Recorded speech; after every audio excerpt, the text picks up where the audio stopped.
Welcome, Lauren, to the Chill Like a Mother podcast. I am so happy that we are here having this conversation and catching up again after my fair play training. And how about you go ahead and tell everybody how you and I ended up to be here together, maybe. Sure, I would love to. Hi, everyone. I am Lauren Tettenbaum. I am a social worker licensed in New York and Connecticut, although a big fan of the Canadian friends and colleagues that we have here. I'm also a mom of two. My kids are 7 and 4.5, and I'm a former lawyer, always an advocate for women and girls. And I came across the fair play method back during the early days of quarantine. I felt like someone was finally hearing me, seeing me, and I chose to focus on supporting women and moms through a clinical private practice in which I provide therapy and coaching. And one of the tools that I use in my practice is the Fair Play Method, which was created by Eve Rodsky. And I became one of the first certified facilitators. And since that certification, I have been not only using the method with my clients, friends, and own households, which I definitely do, but I also work with Fair Play and Hello Sunshine to train other mental health professionals like Kayla. And it's such a pleasure to broaden our community and get to know each other, working and living in different areas, but really all being a part of the mission to create more equitable homes and societies. Hmm.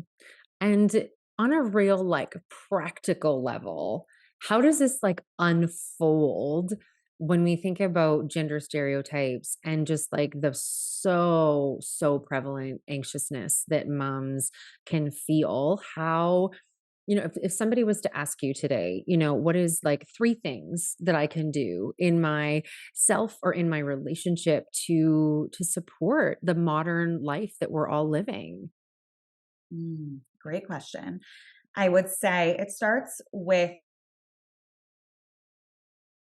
reflecting on what's working for you. In my own household, for example, I enjoy doing a little gendered, and that's okay because it's actually what we prefer doing. So, that works for us. And that's something that we have reflected on and engaged in self assessments on, not just kind of taken it for granted.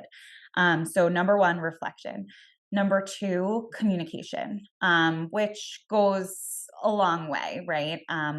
We talk in the fair play method about the fact that we are already communicating, even if it feels like we're not, even if we're just, leaving a bunch of dirty dishes in the sink and not talking about how they're getting put away, but leaving them in the sink is a form of communication. So, communicating about what you're reflecting on, right? And that leads me to number three, which is find and seek support. Ask for help. Maybe I always like doing the laundry, but I'm having a really hectic week at work and I can't get to it. Or, my son's baseball uniform needs to be ready by tomorrow and I'm stuck in a meeting or whatever it is. So, in the fair play method, we call that redealing the deck. On a broader level, I definitely encourage people to seek support from not only friends, family, loved ones, but of course, professional support as well, because we all need it. Moms, in particular, as I know you know, are at risk of anxiety issues, of perinatal mood and anxiety disorders. And it's okay to ask for help. We all need it. We really do. What do you find are some of the common kind of barriers or messages that people will tell themselves when they're in that pathway of okay, I know that what's happening is not working, but I don't know how to ask for help because of, X, Y, and Z. What are some of the common barriers that you kind of hear from people? I hear a lot of shoulds. Well, I Mm. should be able to do this. I should be able to volunteer at 11 a.m. at my child's school because I'm the mom and that's what's expected of me. I should be making a healthy and nutritious packed lunch because I'm the mom and that's what's expected of me. And yet, I might hate cooking and really prefer that my kid get the school lunch or whatever it might be. I should be fitting into the jeans that I wore 20 years ago. All of these shoulds really create pressure, stress, feelings of isolation and inadequacy that often come up as barriers for seeking support because of these expectations that we not only put on ourselves, but society puts on us as women and moms. Mhm. Mhm. And in the fair play method, there are several toxic time messages. Do you want to talk for a minute about like the shoulds and how some of those things are connected to those toxic time messages where we might not even realize why we believe a certain thing? Yeah, toxic time messages, the idea you've coined the term, they come from these cultural expectations. And that is to say that while my individual household, your individual household might operate a certain way, we're not here to blame, our partners, our husbands, etc. It's not about the individual, it's about the societal constructs and the messages that we've all been conditioned in our culture to believe in, to uphold as truths. And they're not truths, they're perceptions, and they're perceptions forced upon us by, the people in power, by the patriarchy, I will go ahead and say. So, for example, one of them is, my hours are worth less than my husband's because my salary is less. So, if you do quote unquote crunch the numbers, truly, yes, an hour at my husband's job, for example, is higher in terms of dollars than an hour in my job. We constantly saw that during the early days of COVID when women were cutting back or dropping out of the paid labor force altogether because someone had to be home with the kids or homeschooling them or what have you. And even when the partners, let's assume a mom and dad, had every intention of making an equitable household, of mom pursuing her career, etc. When it came down to who earned more, whose job was, more quote unquote important, it was played out as the whoever earned the most, which tends to be the man in North American culture. And that is true in terms of the fact that typically men earn more. Now, is the dollar value the only value to that hour? I say no. I also say that there are many reasons that the man tends to earn more, right? We know that men earn more than women, even for the same exact role. And that's due to gender pay gaps, to the motherhood penalty, etc. And combating this toxic time message in particular can be tricky because, of course, money, income is very important. But if you really break it down and think about what else can be valuable here, is it mom's ability to have financial independence? Is it her identity beyond being a mother? Is it the fact that if she does drop out of the workforce now, she might not be able to re enter? All of those things also add value. And so the idea, the message of my hour is less valuable than yours, it doesn't hold true. Mhm. Mhm. And what would you say to somebody if that was their belief to start unlearning some of that? Yeah. This is a tricky one. The research shows that the emotional attachment for vulnerable populations is much more important than the logistical items like a home, etc. And then, of course, we're talking about a home, but is it necessary to work so hard that you're earning money for your family, but then you're not even spending time with them, right? And that's something to think about. I don't want to be naive and say money doesn't matter. It does. People need homes and they need to make their rent payments and car payments and take vacations and all of those extras as well. But for a client that came to me and said, "Well, I always prioritize my husband's time over my own because he earns more." I would say, "Well, how is that working for you?" Mhm. because presumably, look, if they're a potential client or a current client, it's not. Yeah. And they're coming to me with some feelings of perhaps resentment, anxiety, loss of identity. Those are the issues that I see a lot. But I would say, does that feel good to you? And we all run into trouble, I think, when we say, well, unequivocally or always, his hours are more valuable than mine. Maybe sometimes, right? Or in certain contexts. But I Mm, think if you add in that flexibility in thinking about what is value, why is it valuable, then you can come to understand the idea of time and value in a different way. mhm, mhm. Yeah, I run into this a lot, which is why I took the fair play training was because, we'd be working together and we'd always get to this point of I don't have any time. I'm not allowed to go to yoga, or I just don't go because it's easier, or it's too hard to organize X, Y, and Z.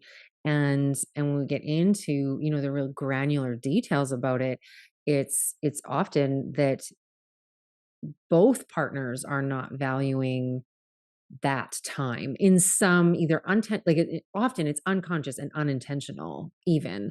It doesn't nobody even thinks twice about an 8-day fishing trip, but mom can't even get to yoga. And Yeah. so like once a week for an hour. Mhm. And so there's those I think those time messages exist for both genders. And even in my own relationship, there's this very distinct memory I have of my oldest being about, I would say about 18 months, like daycare age. And my husband had the day off and I went to work and I came home and everything was in the exact same spot as when we left in the morning. Like toys were still on the floor, breakfast was still on the table. And I just had this moment and it was one of these like Auntie Brene Brown moments of like the conversation just went perfectly. And I said, by you not picking all of this stuff up on your day off, you are unintentionally saying that it's my job. Yeah. And he was just like, well, I didn't. It was like this real epiphany moment. And I was in a compassionate space. Mm. And I just said, I know that you're not doing it on purpose, but it's the lack of even any kind of action that says to me, you are saying to me, she'll just do it when she gets home from work. It's not a valuable thing, a way for me to spend my time. Yeah. And I really appreciate that story, and I will also assume that you understood it wasn't because he's a bad guy, right? It's he's conditioned. We're all conditioned to assume that the mom is, the default household manager, right? Some people say that with pride. I run the household, I'm the household CEO. If that's what works for that family unit, that's great. You and I, in our work, come across the women for whom that is not working. Yeah. And I would say that in general, we see culturally, we see, it is a pretty common experience to feel resentment when something like that happens, even if mom or wife or whomever takes pride in, yeah, maybe she is, more organized. And I'm doing air quotes for those who can't see. But also maybe she's just more organized because she's had more opportunities, more practice organizing. And if dad has never even thought about the toy drawer, he's less organized, but it doesn't have to be that way. He's not born with some, lack of a deficit in organization, presumably. Yeah. Yeah, gender does not determine your skill or ability to, do something or gain skills, right? Like, I know lots of women who hate cooking, but they do it because that's just what they are taught to do, or their mother did, or their grandmother did, or whatever. Mhm. When in fact, if that is a place where she did want to offload some responsibility, potentially there's a partner in waiting who would love to cook. Yeah. Yeah. Yeah, and it's the language that we all use, we as a culture, as a society, is really important because people assume, and we all know what, assuming risks, right? Making it, um, people assume that mom's the one grocery shopping and cooking and all of the things. And, it's 2023. And I think that that's a really old trope that needs to be put to bed. Yeah. Yeah, for sure. So let's say somebody listening has had an aha moment and they're like, yeah, resentment, check. Needing to go through those 3 steps that you said, the reflection, communication, find and enlist some support. If we like went into just the reflection piece, someone's feeling resentment, they want to reflect on how they can potentially make some change. Um, is there some like journal prompt or some kind of writing or reflection, question or a couple of questions that you would suggest people kind of tune into their body sensations and really check in to see, where are some places that they could reflect on making some change? Yeah, I love this question. I am CBT oriented, cognitive behavioral therapy. So I really like worksheets and checking in with ourselves on what is triggering our emotions, whether that is anger, whether that is Mm, overwhelm, whether it's frustration, whatever it is, yeah. noticing the emotion, noticing what triggered it, and then trying to reframe how we can think about something. The example that you just gave, one person might say, react with anger. They Mhm. might lash out and yell or burst into tears and say, what the F? Why didn't you pick up today? And all of those things. You articulated that you came at it from a compassionate standpoint, which I think is, beautiful. And by the way, therapists, of course, get angry and upset sometimes too. 100%. Um, exactly. But as a client, I would work with that person and say, well, what would be a generous interpretation of what was going on for him, right? And we would come up with a neutral way of interpreting, which is that it sounds like it just didn't occur to him. Mhm. That is still a frustrating Yes. place to Yeah. be, Can but still there's feel room. totally full of, like, just fiery rage of just the responsibility that it didn't even occur to them, right? And so there's a wide breadth of feelings that are allowed, across the spectrum of even reflecting and coming into that reframing or giving the most generous assumption. You can still feel frustrated at that. The most generous thing that you can come up with can still be really frustrating. Absolutely. And it's not about getting rid of the emotion, it's about managing it effectively, right? And I think the idea that it didn't occur to him is one with which we can work. Mhm. Okay, it's occurring to you now, right? Yeah. And using I statements, to go to the part two, which is communicating. I feel like you don't appreciate when I clean up, or the fact that you have created this dynamic in which I am the default cleaner. I really don't like cleaning up actually, or I do like cleaning up, but I really didn't have time today or this week. Could you please? And could we consistently try to check in and talk about, who's holding the card, who's on duty for this? Maybe you prefer to clean every Sunday, but maybe in your minimum standard of care, which is the fair play terminology, there comes a certain point if like you don't see the floor anymore where someone has to clean it no matter what day of the week it is or whatever it might be.